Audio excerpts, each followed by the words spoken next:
ඝන වනාන්තරයක නරියෙක්, සිංහයෙක් සහ වෘකයෙක් ජීවත් විය. ඔවුන් තිදෙනා හොඳ මිතුරන් වූ අතර නිතරම එකට දඩයම් කළේය. දිනක් ඔවුන් විශාල මුවෙකු දඩයම් කිරීමට සමත් විය. සිංහයා කෑදරකමින් මස් බෙදීමට පටන් ගත්තේය.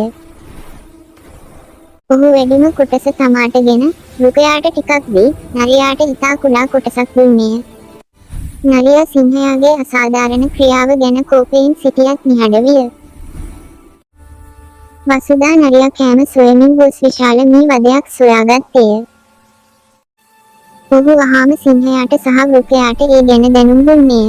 මී වදයට ළඟා වීමට පෙර නරියා මෙසේ කීවේය, මෙය ඉතා භයානකයි, ප්‍රවේශම් වන්න.